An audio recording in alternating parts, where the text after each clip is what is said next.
भाषा संस्थान के इस मंच से आप सभी हिंदी जिज्ञासुओं का स्वागत और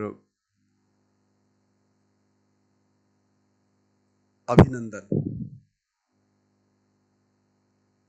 हमारा जो हिंदी का वर्ण क्रम है बड़ा विलक्षण है, बहुत ही सुंदर है और दुख इस बात का है, दुख भी है, विलक्षणता और सुंदरता और प्रसन्नता की बात तो है, लेकिन दुख की बात यह है कि हिंदी के वर्ण क्रम को बिगाड़ के पढ़ा जाता है। तो आज पहली बार, मुझे लगता है पहली बार इस YouTube पे मैं हिंदी के वर्ण क्रम को व्यवस्थित रूप से रखने जा रहा हूँ। इसे आप देखें। हालांकि लोग पढ़ा रहे हैं, ठीक है, लेकिन वो कई बार कुछ चीज़ों को बिल्कुल वो गलत ढंग से प्रस्तुत करते हैं, तो मुझे दुख होता है और मैं चाहता हूँ जो असली जिज्ञासु हैं, जो वस्तुतः जिज्ञासु लोग हैं, वो हमारे इस प्रकरण को सुने, जाने, देखें। मैं आचार्य दीपक कुमार, हिंदी के आज की पहली कक्षा है हमारी। इससे पहले उद्बोधनात्मक कक्षाएं थी जिस पर हमने प्रेरणा के लिए अपनी जानकारी के लोगों को बताया था। देखिए, हिंदी वर्णमाला, हिंदी भाषा में जो शब्द ज्ञान अपेक्षित होते हैं, वाक्य ज्ञान अपेक्षित होता है, संधि अपेक्षित होती है, सबका आधारभूत है हिंदी वर्णमाला।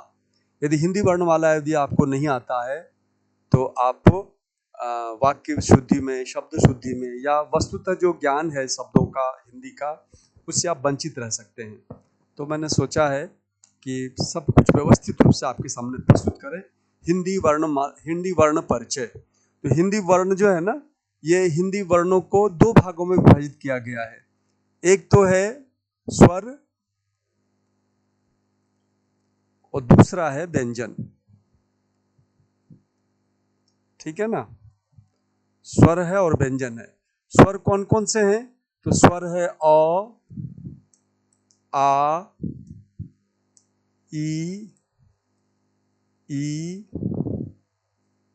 उ,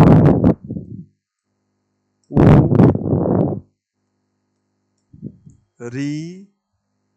एक री और दे देता हूं मैं, जो बड़ी री है, री, ए, आई, ओ और औ। ये कुल जो है ये 11 स्वर हैं। भारत सरकार की जो दस्तावेज है उसके अनुसार 11 स्वर हैं। आप देख सकते हैं 1, 2, 3, 4, 5, 6, 7, 8, 9, 10, 11, ये 11 स्वर हैं। बड़ी री को उन्होंने शामिल नहीं किया है, लेकिन री का प्रयोग होता है हिंदी भाषा में। री का खूब प्रयोग होता है, छोटी का भी होता है, बड़ी का भी होता है। हम जैसे जैसे प्रकरण आगे बढ़ेंगे बताएंगे कितना कितना यूज है, और पता नहीं क्यों हिंदी निदेशालय ने बड़ी री को बाहर कर रखा है। बहरहाल हम हिंदी निदेशालय के अनुसार ही चल रहे हैं, इसको हमने बीच में रखा है और ये हमने 11 स्वर बताए हैं। अब इसमें से जो स्वर है, जैसे अ है, ये ह्रस्व है, ये आ है, ये दीर्घ है, ये ह्रस्व है, ये दीर्घ है, ये ह्रस्व है, ये दीर्घ है ना, ये ह्रस्व है, ये दीर्घ है, ये दीर्घ है, ये दीर्घ है, ये दीर्घ है और ये दीर्घ है। तो ध्यान देना है, ये जो ह्रस्व दीर्घ का चक्कर है, इससे भी आपके एक दो प्रश्न बनते हैं। आपको देखिए, मूलभूत बात की जानकारी होनी चाहिए। बिना मूलभूत जाने हम आगे बढ़ नहीं पाएंगे, इसलिए हमें मूलभूत जो जानकारी हमें होनी ही चाहिए। तो मैं व्यंजन की चर्चा फिर करूंगा, अभी व्यंजन की बात हटा देता हूं मैं, अभी केवल और केवल स्वर की चर्चा कर रहा हूं मैं। देखिए, ह्रस्व स्वर अभी बोला मैंने, एक तो रहता है ह्रस्व स्वर, ह्रस्व को ही कहा जाता है लघु स्वर। ह्रस्व को ही क्या कहते हैं? लघु स्वर। ये कितने हैं? ये देखिए, ये है अ, ह्रस्व ई, ह्रस्व उ और ह्रस्व री। ये 4 होते हैं लघु स्वर। और ह्रस्व का विलोम है दीर्घ। ह्रस्व का विलोम क्या है? दीर्घ। और लघु का विलोम क्या है? गुरु। जो बड़े वाले हैं, देखिए जो बड़े वाले हैं कौन कौन से? देखिए, आ नाम का एक स्वर है जो गुरु है, दीर्घ है।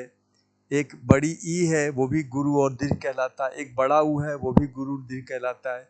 री जो है वो बड़ा वाला जो है ना, वो री ऐसे एक बार करते हैं तो ह्रस्व री है, 2 बार घुमा दे तो बड़ी री हो जाती है। कुछ लोग तो बड़ी री को ही छोटी री के रूप में लिखते हैं अज्ञान के कारण। कुछ लोग री ऐसा नहीं लिख के ऐसा लिखते हैं, वो सोचते हैं कि वो छोटी री लिख रहे हैं, जबकि इसका तो अस्तित्व ही हिंदी में नहीं है। बहुत कम स्थलों पर इसका प्रयोग होगा, हम बाद में देखेंगे। ग्रामर के प्रयोग के लेवल पे जैसे कुछ तत्व ऐसे होते हैं साइंस के जिनको हम केवल लाइब्रेरी में उत्पन्न कर सकते हैं, देख सकते हैं, ऐसे ही री जो है ना, केवल व्याकरण के सैद्धांतिक समाधान के लिए री की आवश्यकता होती है, इसका अस्तित्व है।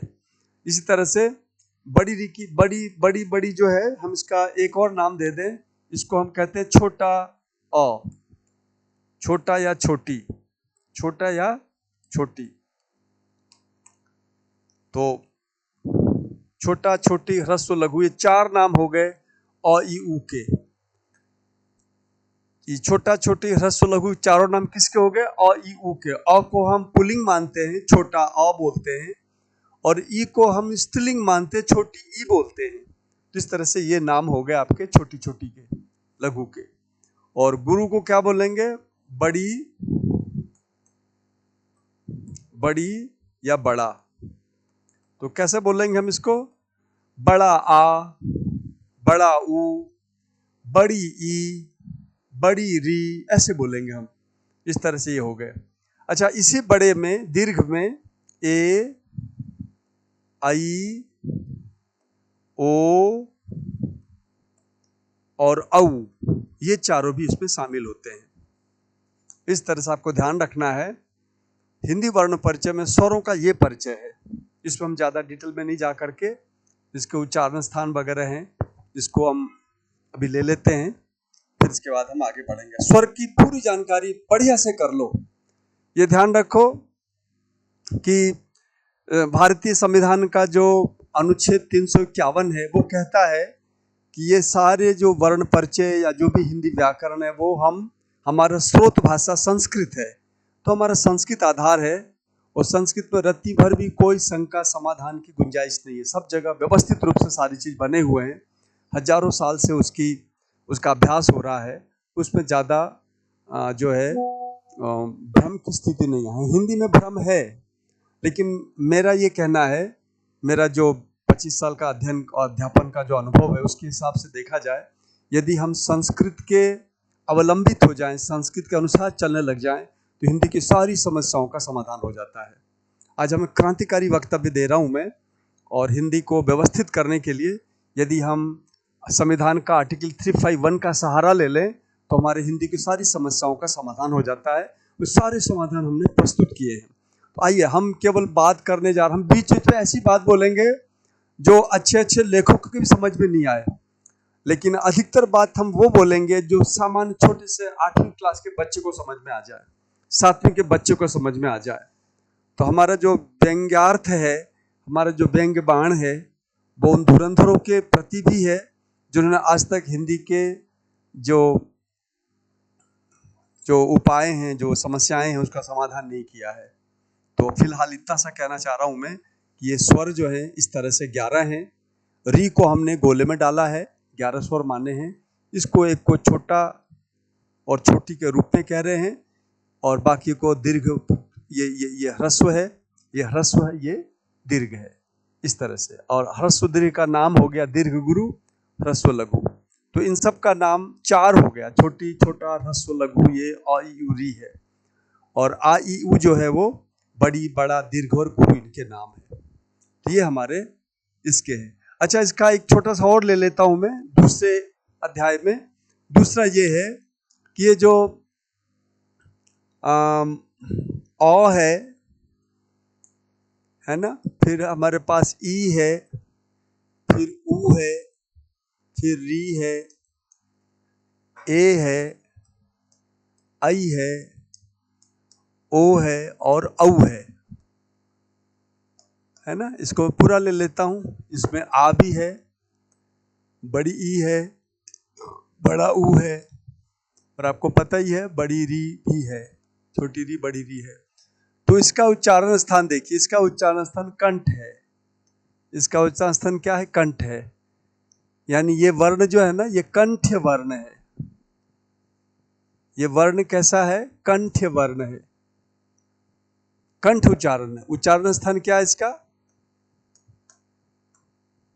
उच्चारण स्थान, तो इसको हम ठीक से ऐसे समझेंगे, ये जो आपके पास वर्ण लिखे हुए हैं, इन सारे वर्णों के विषय में हम एक बात लिखने जा रहे हैं, वो बात आप ध्यान से देखिए। हम यहां लेंगे उच्चारण स्थान, उच्चारण स्थान, यहां लेंगे वर्ण का नाम, वर्ण नाम, वर्ण का नाम, वर्ण नाम। तो उच्चारण स्थान क्या है? अ आ का उच्चारण स्थान कंठ है, और इसका वर्ण नाम क्या है? इसका वर्ण नाम है कंठ्य, कंठ्य। ऐसे ई का उच्चारण स्थान तालु है, और इसका नाम क्या है? इसका नाम है तालव्य। क्या नाम है? तालव्य। ये नाम है तालव्य। इसका मतलब ये हुआ, आप जब अ आ का उच्चारण करते हो तो कंठ से उच्चारण होता है, कंठ का ज्यादा सहयोग लेते हैं। इसका मतलब ये नहीं कि खाली कंठ का ही सहयोग लेते हैं, ऐसा नहीं है, कंठ का अधिक सहयोग लेते हैं। इसलिए अ आ को कंठ उच्चारण स्थान वाला यानी कंठ वर्ण कहा जाता है। तालु का मतलब होता है हमारी जो जिह्वा है, जिह्वा के ठीक ऊपर वाला जो कठोर हिस्सा है उसे तालु कहते हैं। जब हम ई बोलते हैं तो हमारी जिह्वा जाके ऊपर, जिह्वा का पिछला हिस्सा जाकर के जिससे चिपकती है, ई, देखो ई, हमारी जिह्वा जो है ना जाके चिपक रही है जिससे, उसे तालु कहते हैं। तो तालु का सहयोग लेकर के जिह्वा ई का उच्चारण कर पाती है, इसलिए हम इस ई को तालव्य कहते हैं। और इसके बाद ऊ है। ऊ आप देखेंगे, ऊ बोलने में हमारे जो होठ है ना वो गोल हो जाते हैं, इसलिए हम इसे ओष्ठ वर्ण कहते हैं। क्या कहते हैं? ओष्ठ वर्ण कहते हैं।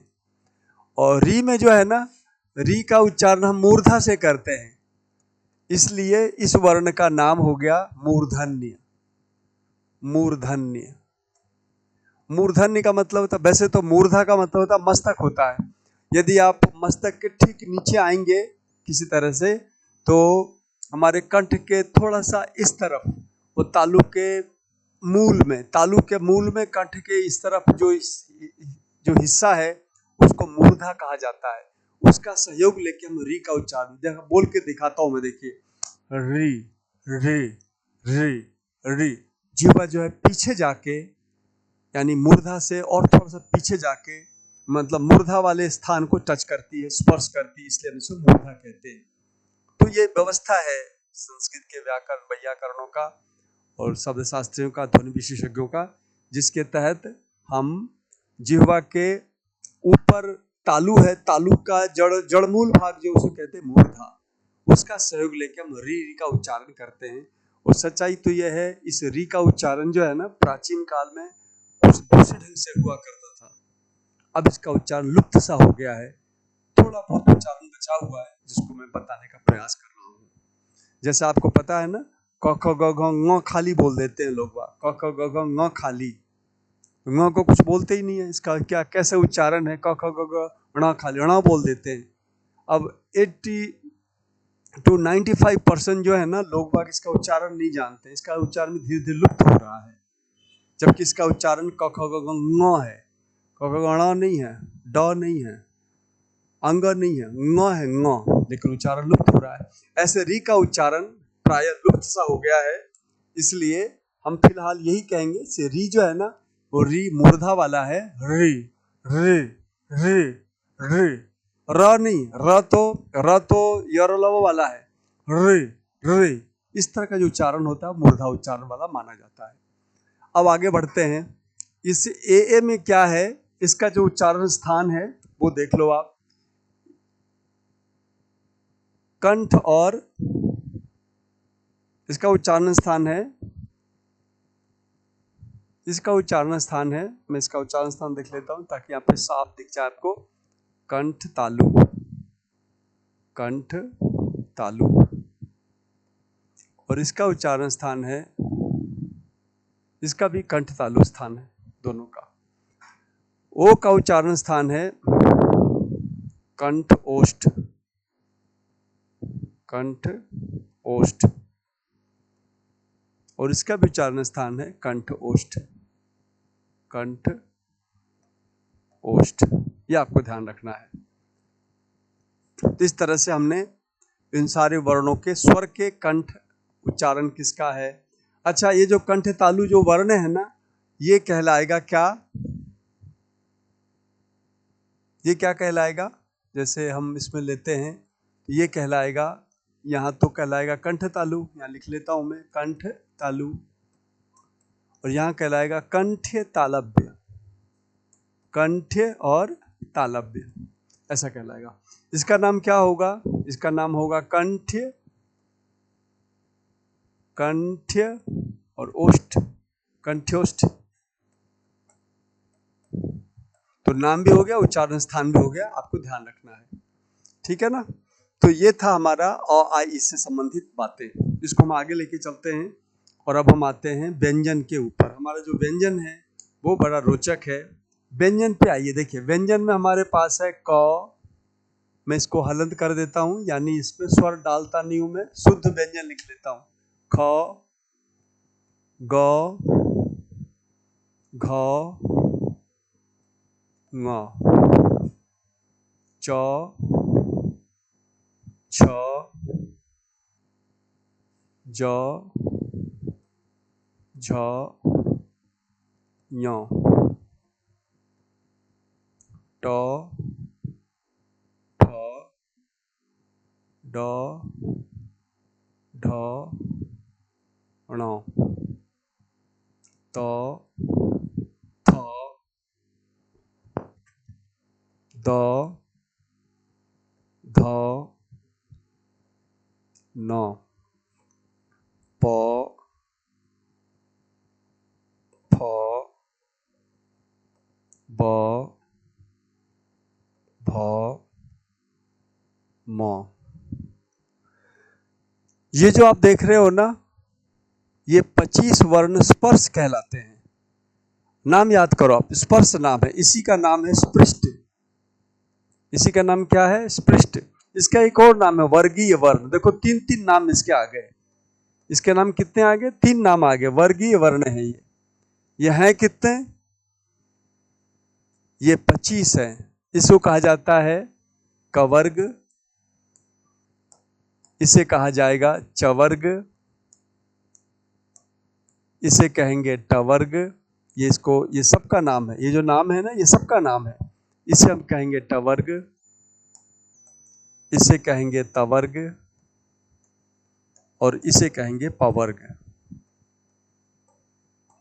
ठीक है ना। ये हमारे 25 वर्ण ऐसे, संख्या कितनी हो गई इनकी सबकी, इनकी सबकी संख्या हो गई 25। ये 25 है। ये 25 क्या कहलाते हैं, ये 25 स्पर्श, स्पृष्ट और वर्गीय वर्ण कहलाते हैं। और प्रथम पंक्ति के इस तरह से जो क्षैतिज रेखा है, ये देखिए क्षैतिज रेखा, क्षैतिज रेखा, क्षैतिज रेखा में हम इसको कवर्ग, चवर्ग, टवर्ग, तवर्ग, पवर्ग कहते हैं। ये बात बहुत ध्यान से आपको स्मरण पथ पे रखना है।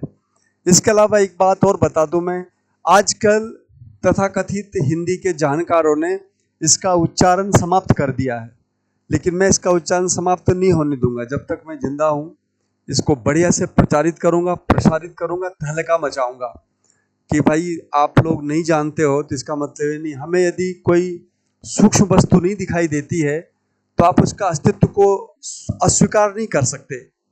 ऐसे ही आपको यदि इसका उच्चारण नहीं आता है तो ऐसा नहीं बोलोगे कि ण खाली, ण पड़ा खाली, पता नहीं क्या क्या बोल देते हैं।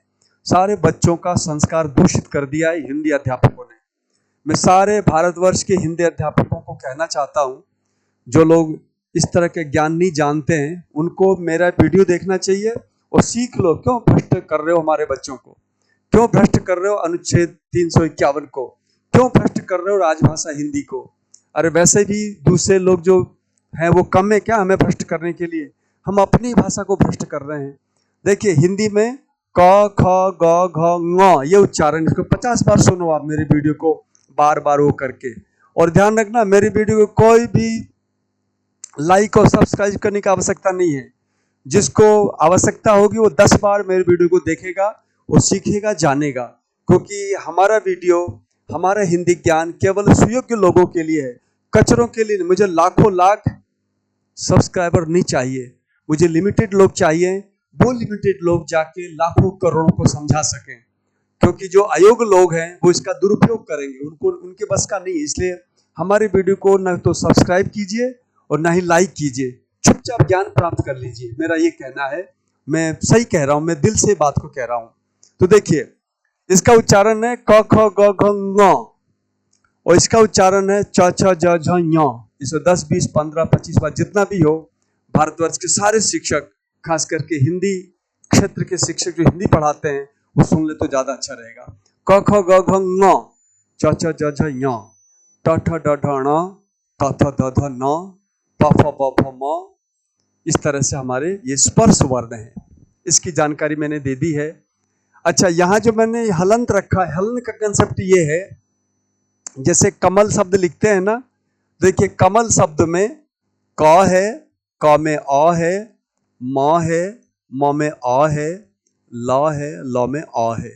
तो 6 अक्षरों के मेल से कमल शब्द बनता है। कमल में कितने अक्षर हैं? 6 अक्षर है, सब में एक अ है। इस वजह से हमने हलंत नहीं किया है। यदि हम, चूंकि हम यहाँ पे व्यंजन की चर्चा कर रहे हैं, स्वरों की चर्चा हम पहले कर चुके हैं, इसलिए हमने सारे व्यंजनों को हटा के, सारे स्वरों को हटा के मैंने शुद्ध व्यंजन लिखे हैं। ये बात जब हम ऐसा करते हैं तब इसके नीचे हल चिन्ह लगा देते, इसका नाम हल चिन्ह है। ध्यान रखिएगा, मैं फिर से बोल रहा हूं, ये जो इस तरह चिन्ह लगाते इसको कहते हैं हल चिन्ह। यानी किसी भी वर्ण के हल यानी व्यंजन होने का ये पहचान है। आप व्यंजन पढ़ा रहे हो, मैं भारत सरकार की जो एजेंसियां हैं, उनकी जो वर्णमाला का ज्ञान वाली जो पुस्तिका है, उसमें उन्होंने हल चिन्ह लगा के व्यंजनों को दिया ही नहीं है। सारा कचरा कर रखा है, भारत सरकार के लोगों ने कचरा कर रखा है। सामान्य जनता कचरा करे तो समझ में आता है। भारत सरकार के हिंदी निदेशालय ने शुद्ध रूप से व्यंजन को व्यंजन रूप में वर्णित ही नहीं किया है। भाई, हम बात कर रहे हैं दूध का, हम दूध की बात कर रहे हैं और दूध में हम पता नहीं क्या क्या मिला के दूध दे रहे हैं और कह रहे हैं ये दूध है। अरे भाई, दूध दूध होता है, दूध में कुछ भी मत मिलाओ, तब वो ओरिजिनल दूध दूध माना जाएगा।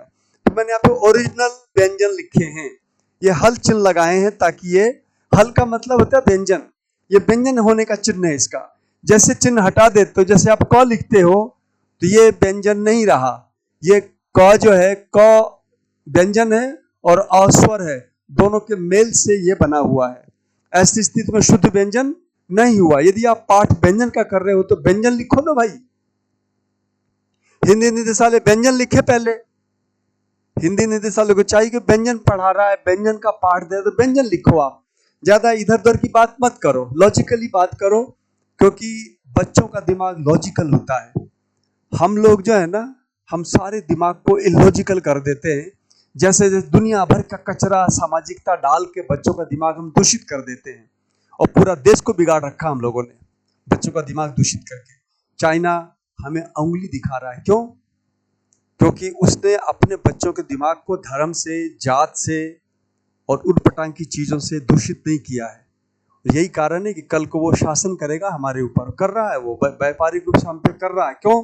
हम लॉजिकल है ही नहीं, हमने भाषा का सत्यानाश कर रखा है हिंदी निदेशालय के स्तर से। तो ये क जो है, ये क व्यंजन नहीं है, ये क व्यंजन और स्वर का मिलन है। ये क जो है ये शुद्ध व्यंजन है, और इसके नीचे चिन्ह लगा, इसको व्यंजन चिन्ह या हल चिन्ह कहते हैं। ये आपको ध्यान रखना है। तो खैर, हमने इस क्रांति की शुरुआत की है, तो आप सीखिए। पहले वाले पृष्ठ पे हमने स्वर बताया, इस वाले पृष्ठ पे हमने सारे जो स्पर्श व्यंजन है 25 उसको बताया है। इसके बाद केवल 25 से काम नहीं चलेगा, कुछ और भी व्यंजन होते हैं। तो आइए उन व्यंजनों को लेते हैं। वो व्यंजन इस तरह से है, देखिए वो व्यंजन है,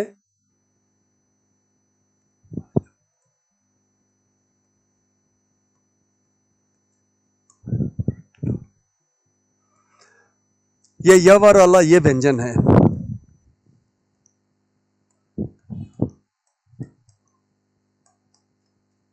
ये य और अला जो लिखते हैं ना, ये वास्तव में गलत लिखते हैं। गलत इसे लिखते हैं क्योंकि आर्टिकल 351 कहता है कि हमारी स्रोत भाषा संस्कृत होगी, तो संस्कृत में य र ल व होता ही नहीं है। संस्कृत में य व र ल होता है। इसका प्रमाण है हय व रट। इसका क्या प्रमाण है? हय व रट और लण, ये पाणिनि का सूत्र प्रमाण है। तो देखिए यहाँ पे य आ रहा है, यहाँ पे व आ रहा है, यहाँ पे र आ रहा है, यहाँ पे ल आ रहा है। ध्यान रखना, मेरी अपनी कोई दुकानदारी चलानी नहीं है, बस मैं सच को सच बोलने आया हूँ। जो हजारों वर्षों की ऋषियों की तपस्या है, उस पे ये आतताई जो है ना, दुष्ट जन जो, वो इस पे पानी फेरना चाहते हैं। आपको पता है, लगातार 3 सत्र तक केंद्र में जो शिक्षा मंत्री रहे, उन्होंने जानबूझ के हमारे इस भाषा को खराब करने का प्रयास किया। तो अब य र ल व क्या तुक है? बेवकूफ कहीं का। य र ल व का क्या तुक है? बेवकूफ, मूर्ख। जब तुम 351 लिख रहे हो, आर्टिकल 351, उसमें कह रहे हो कि संस्कृत स्रोत भाषा होगी, तो अरे बेवकूफो, संस्कृत का तो है वर्ड ये है, तो पहले य होगा, फिर व होगा, फिर र होगा, फिर ल होगा। य र ल व क्या होता है? य र ल व क्या होता है? पहले दादा आएंगे, बाप आएगा, बताना जरा। पहले दादा आएगा, फिर बाप आएगा। तुमने बाप को पहले, दादा को पीछे कर रखा है। सारा सत्यानाश कर रखा है इन लोगों ने। एक बार फिर से बता दूं मैं, हमारा जो अगला है, जो अक्षर है, वो है य व र ल। ये वाला नहीं है, ये वाला है। ये क्यों है? ये पाणिनि सूत्र के अनुसार है। पाणिनि सूत्र क्या है? तो पाणिनि सूत्र संविधान का आर्टिकल 351 है। संविधान का अनुच्छेद स्रोत भाषा के रूप में संस्कृत को मान्यता देता है, और संस्कृत को मान्यता देता है, और संस्कृत के अनुसार आप चला रहे हो, तो आप ऐसे लिखो, इसको मानो आप। तो मेरा ये कहना था, य र ल व ऐसा नहीं करके धीरे धीरे अपने को जानना। अच्छा, जिन लोगों को डर लगता है कि नहीं साहब ये तो ऐसा है, तो ठीक, इसे भी याद रखो, लेकिन ध्यान रखो भाई, गलती से आपको किसी ने बता दिया कि देख वो तेरा बाप है, और आपकी आदत पड़ गई उसको बाप कहने की, तो ठीक है, बाप छोड़ना नहीं चाह रहे, तुम किसी फर्जी आदमी को बाप कह रहे हो, तो बाप कहते रहो। लेकिन आज मैं आया हूं आपको बताने के लिए, भाई तुम्हारा असली बाप तो ये है, डीएनए टेस्ट करके मैंने बता दिया। देख भाई, असली बाप तो मोहनलाल जी हैं आपके। तो आप धीरे धीरे क्या करोगे? मैं नहीं कहता उसको बाप कहना छोड़ दो, जिस फर्जी आदमी को आप बाप कह रहे थे उसको कहते रहो, लेकिन धीरे धीरे इस बात को बुद्धिस्ट तो कर लो कि अरे यार, दीपक जी ने पहली बार बताया है कि हमारा जो हय वरट का जो सूत्र है, इसके अनुसार य व र ल ही सही क्रम है। ये वाला क्रम गलत हमने याद कर रखा है, इसे गलत के रूप में याद करो, इसे सही के रूप में याद करो। इतना सा निवेदन है मेरा बस। तो इन सबको मैं हटा रहा हूं, शुद्ध भाषा पे आ रहा हूं। शुद्ध भाषा क्या है हमारी? शुद्ध भाषा ये है, इन सबको मैं हटा देता हूं। हमारा अगला चरण है, हमारा अगला चरण देखिए क्या है। हमारा अगला चरण है कि हम ये सीखें, जाने कि हमारा जो वर्ण है वो ये है। मेन बात बता दी हमने, इसको बार बार देखो। य व र ल है, इसको कहते हैं, इसका नाम है यण। इसका क्या नाम है? इसका नाम है यण, ठीक है ना। और इसका नाम है अंतस्थ।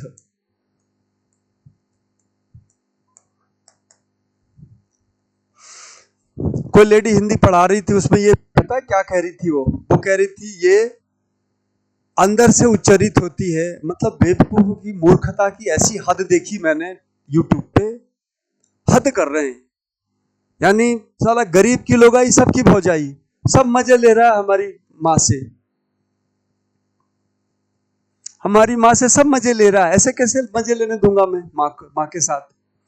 गरीब के लोगाई सबकी भौजाई। हिंदी ठहरी गरीबों की भाषा, हिंदी ठहरी ग्रामीणों की भाषा, हिंदी ठहरी हिंदी बोलने वालों की भाषा, वो सबने मजाक बना रखा है। अरे बेवकूफो, अंतस्थ इसलिए नहीं है कि अंदर से उच्चरित होता है।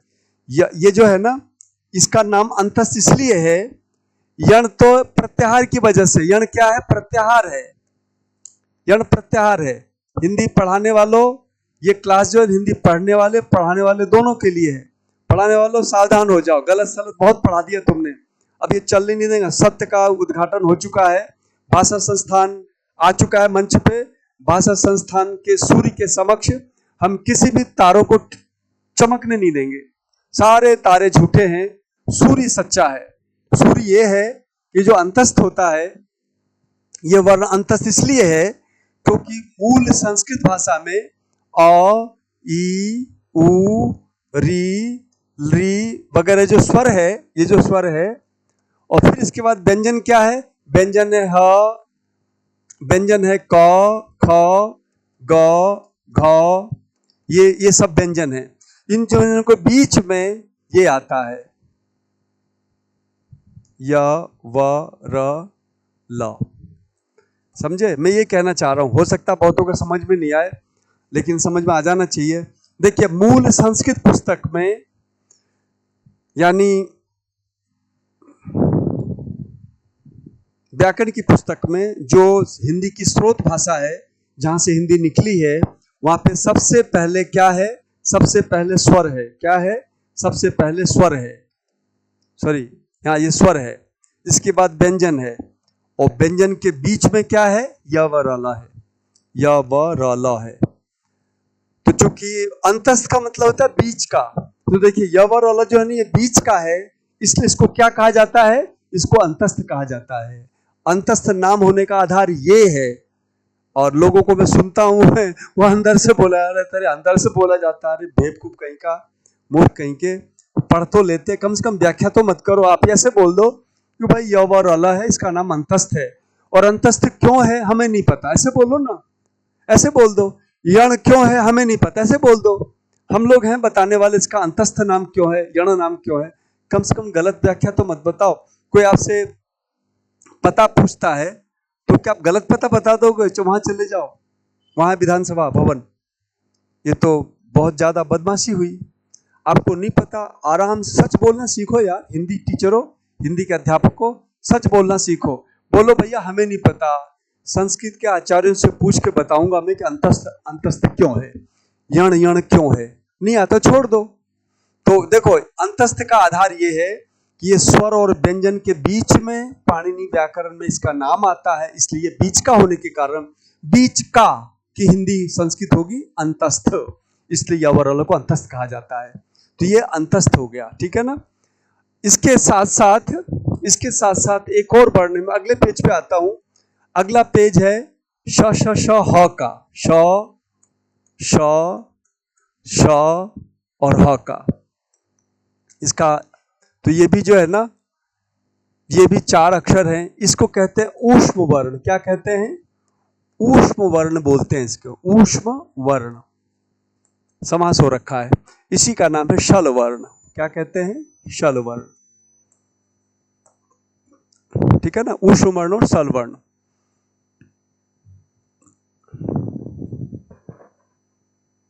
इसका ऊष्म नाम क्यों है? शल नाम तो इसलिए है क्योंकि संस्कृत के व्याकरण में शल प्रत्याहार के अंतर्गत ये वर्ण आते हैं। एक बात तो ये हो गई। और ऊष्म वर्ण इसलिए है, इनके बोलने में ऊष्मा का संचार ज्यादा होता है। श श ह बोल के देखिए, आपके मुंह से गर्मी ज्यादा निकलेगी, इसलिए इसका नाम ऊष्म वर्ण है। ये इसके पीछे का कंसेप्ट है। एक बहुत ही महत्वपूर्ण बात वो ये है कि भारत सरकार ने भी 2 महीने पहले हिंदी वालों ने मीटिंग करके एक नए वर्ण को हिंदी भाषा में डाला है, और वो वर्ण ये है।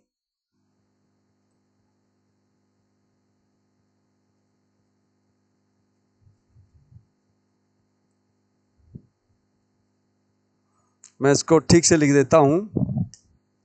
वो जो वर्ण है ना, वो वर्ण ये है।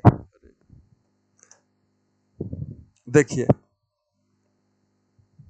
इन दोनों जीरो को जोड़ दिया, यहां से जोड़ दिया, ये इसको बोलते हैं ड़। और ध्यान रखना, ये जो जोड़ा है ना, कोई एहसान नहीं किया है। हमारे यहाँ वेदों में इसका उच्चारण है अग्निमीणे पुरोहितम यज्ञस्य देव ऋत्विजम। तो वेद में इसका विशिष्ट उच्चारण ड़ के रूप में।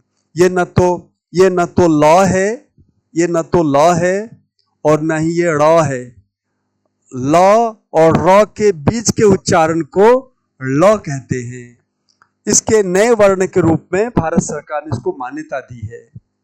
तो एक तो ये ध्यान रखना अपने को दूसरा ध्यान ये रखना है, इसको लिखने का ढंग अलग अलग है, ऐसे भी कई लोग लिखते हैं, ऐसे भी लिख सकते हैं, है ना, ऐसे भी लिख सकते हैं। हमने ऐसे लिखा है, हमने इजी कर दिया, 2 जीरो डाल दो, मिला दो, ऐसे कर दो, ये हो गया ल। ल ड़ के बीच का, ल ड़ के मध्य का उच्चारण, ल ड़ के मध्य का उच्चारण, मध्य का उच्चारण। और एक बात सुन लो ध्यान से, राजस्थानी कविता में इसका उच्चारण खूब होता है, इसका उच्चारण खूब होता है। राजस्थानी जो शुद्ध बोलने वाले लोग हैं ना, वो ड़ का उच्चारण ल भी नहीं बोलते, ड़ भी नहीं बोलते, ल ड़ के बीच में ड़ का उच्चारण खास ढंग से करते हैं। तो इसको मान्यता देके भारत सरकार ने जो उच्चारण है अग्निमीड़े मीड़े, मैं तो बोल रहा हूं, देखो ये उच्चारण, ये अग्निमीड़े पुरोहितम, ये जो ड़ आ रहा है वो ड़ बोलना, तो ल है ना ड़ है, ये ल है। अग्निमीड़े अग्निमीड़े अग्निमीड़े, वैदिक पंडित इसका उच्चारण करते हैं और राजस्थानी भाषा में इसका प्रयोग होता है। इसलिए न का उन्होंने मान्यता दी है, एक अतिरिक्त वर्ण को उन्होंने मान्यता भी 2 महीने पहले की बात है, आपको ध्यान रखनी होगी, जीके में पूछा जा सकता है हिंदी वाली भाषा में। ये हो गया आपका सारे वर्णों की चर्चा। अब एक और चर्चा कर दूं मैं, वो ये है, मैं अगले पेज पे ले लूं। देखो हर पेज पे बहुत ही महत्वपूर्ण बात है, एक एक प्रश्न से बहुत सारे प्रश्न बनते हैं पेज से, वो ध्यान से सुनना आपको। अगला हमारा है, अगला देखिए, अब हमारे पास एक ड़ नाम का वर्ण है, एक ये हो गया, 2, इसके बारे में भी जानकारी लेनी है। इसके साथ साथ हमें अनुस्वार जानना है, हमें चंद्रबिंदु जानना है, हमें आगत स्वर जानना है ना, और अभी जो ल वर्ण आया है वो वर्ण आ गया। तो देखिए ये 2 ये हो गए, 3 ये, 4 ये, 5 ये, इन दोनों को हम कहते हैं अयोगवाह।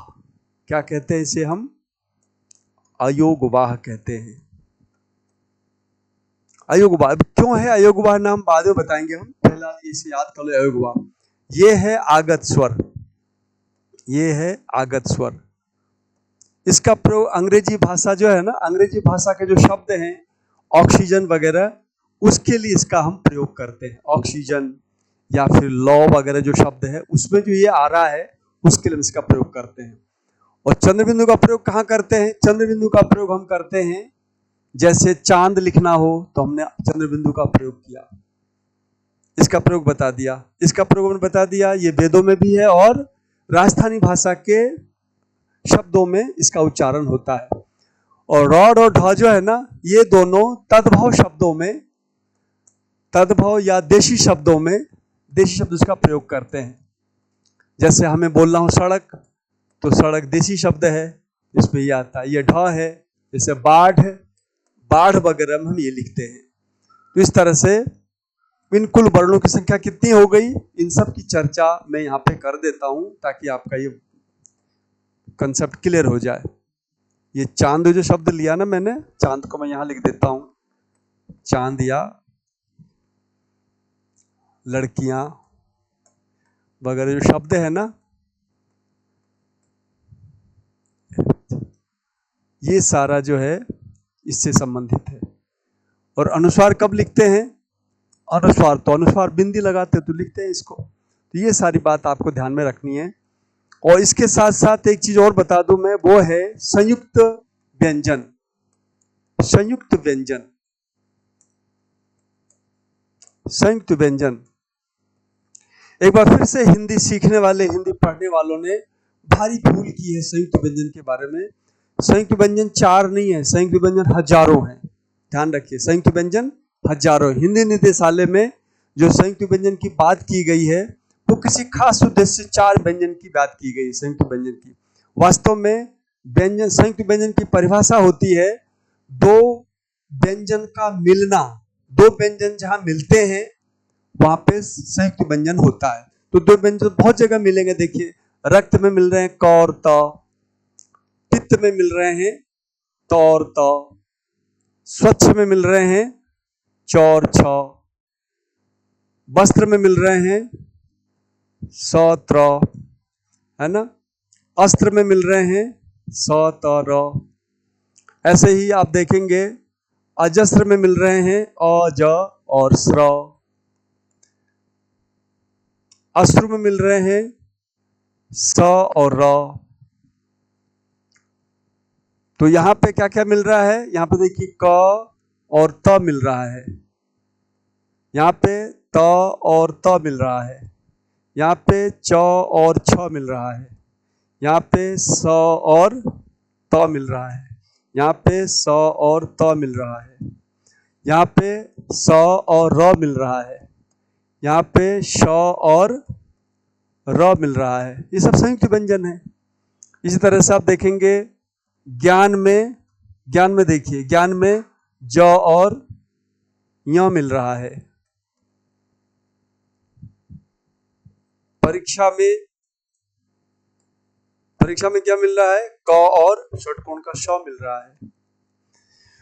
ये सारे संयुक्त व्यंजन हैं, ये हमें ध्यान रखना। हम लोगों ने पता नहीं क्यों, हम लोगों ने उसमें कई लोग कहते हैं श्र संयुक्त व्यंजन है और पता नहीं त्र को संयुक्त व्यंजन मानते हैं और फिर शायद ज्ञ को संयुक्त व्यंजन मानते हैं और क्ष को संयुक्त व्यंजन मानते हैं।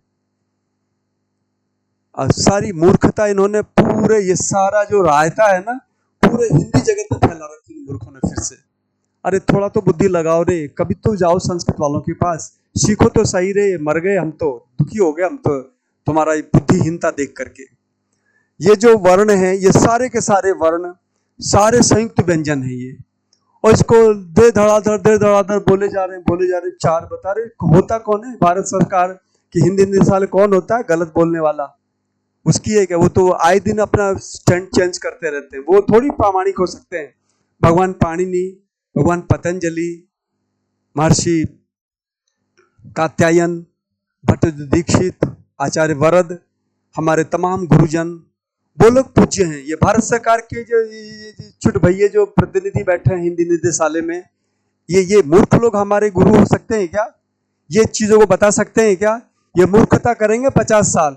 कोई हम जैसा आएगा उनको धुतकारेगा, उनको हराएगा, तब वो सॉरी गलती हो गई, हम इसको शुद्ध कर लेते हैं। आए दिन नियम सिद्ध करते रहते हैं, इनका कोई ठिकाना है क्या? अरे कम से कम सच को सच तो बोलो भाई। हमारी भाषा की परंपरा हजारों वर्ष की है, हमें अपनी भाषा की परंपरा गर्व होना चाहिए। सारा सत्यानाश कर रखा है, और ये छुट भैये हिंदी वाले जो लोग हैं ना, इन्होंने तो और सत्यानाश कर रखा है। इन सब का परिणाम ये निकला है कि हमारे सारे हिंदी पढ़ने वाले बच्चे, सब जो विद्वान लोग हैं वो हंसते हैं हिंदी वाले लोगों के ऊपर। सुनीति कुमार चटर्जी बहुत बड़े भाषा वैज्ञानिक थे, हंसते थे हिंदी वालों पे। हैं तुम लोग क्या व्याकरण बनाओगे? वो तो अच्छा हुआ मैं सुनीति कुमार चटर्जी के टाइम में नहीं था, मैं जवाब देता उनको। लेकिन सुनीति कुमार चटर्जी हंस के चले गए और आज तक हिंदी को सुधारा नहीं गया। ध्यान दो, ये सारे के सारे क्या हैं? संयुक्त व्यंजन हैं। जब कभी दो व्यंजन मिलेंगे, जब दो लड़के आपस में ब्याह करेंगे, वो गे विवाह कहलाएगा। ऐसा नहीं कि फलना खानदान का दो बच्चा मिला तो ही गे विवाह, ऐसा नहीं होता है। जब दो लड़कियां आपस में विवाह करेंगी तो वो लेस्बियन विवाह कहलाएगा। जब दो व्यंजन आपस में मिलेंगे वो संयुक्त व्यंजन कहलाएंगे। ये कंसेप्ट है हिंदी का, और हम लोगों ने पता नहीं क्या क्या कर रखा है। एक तो हिंदी निदेशालय ने 4 अक्षरों को लिख दिया है, इसके बस वो क्या कहते हैं उसको, लिख के बस वो लिख पे चलने वाले, बस पूछ पकड़ लिया इसको लेके चल रहे हैं। ये 4 व्यंजन होते हैं। मैं चैलेंज करता हूं लोगों को कि आप इसे झुठला के देखें जरा। यदि ये सही है तो व्यंजन, संयुक्त व्यंजन की संख्या हजारों में है। जब व्यंजन मिलेंगे तब वो संयुक्त व्यंजन कहलाएगा। तो ये मैंने आज वर्ण परिचय दिया है। मुझे बहुत आशा है कि गुणग्राही लोग, मैं सामान्य लोगों की बात नहीं कर रहा, गुणग्राही लोग इसे बहुत ही अधिक महत्व देंगे, इसका प्रचार प्रसार करेंगे, इसे अपने जीवन में उतारेंगे और हमारे बच्चों को सही सिखाएंगे। हमें लगता है हमें ट्रेनिंग देने की आवश्यकता है सारे टीचर्स को। भारत सरकार या राजस्थान सरकार कोई व्यवस्था करे तो सारे हिंदी वालों को, हिंदी टीचर्स को मैं समझा सकता तो बहुत बड़ी खुशी की बात होती। ये वास्तव में हम सब गलत सलत पढ़ाए जा रहे हैं। हमने कितनी गलतियां बताई आज परंपरा में चलने वाली। एक तो हमने क ख ग घ ङ बोलना बंद कर रखा है, एक गलती। हमने च छ छ यहाँ बोलना बंद कर रहे हैं, दूसरी गलती। हम लोगों ने यर और लव का क्रम बिगाड़ रखा है, तीसरी गलती। हम लोगों ने संयुक्त व्यंजन को गलत ढंग से बताना शुरू किया, चौथी गलती।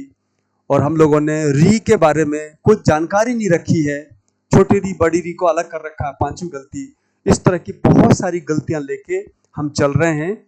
हमने जो वर्णमाला की बात की है, वर्णमाला में ये 5-6 गलतियों का निराकरण करके आप वर्णमाला को सीखिए। आगे और भी बहुत सारे क्रांतिकारी वचन और सिद्धांत मैं प्रस्तुत करूंगा और पूरी हिंदी, देश की पूरी हिंदी को सुधारने का मैं प्रण लेता हूं। और मेरा प्रकाशन भी आने वाला है। फिलहाल ये शोर मचा देना चाहता हूं, सबके मन में नहीं, सारे विद्वानों के मन में खलबली मचा देना चाहता हूं, ताकि वो आइंदा कुछ बोले करें तो सोच समझ के बोले।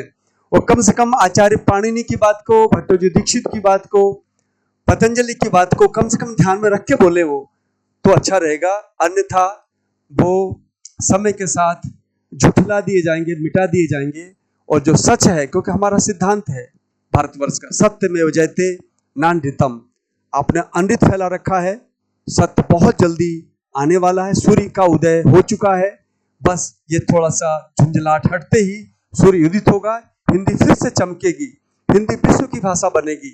इन वैज्ञानिकता के साथ, इन तार्किकता के साथ आज के लिए बस इतना ही। हम कल फिर से इसी क्रम के अगली कड़ी को लेकर उपस्थित होंगे। तब तक के लिए सभी को साधुवाद, नमस्कार।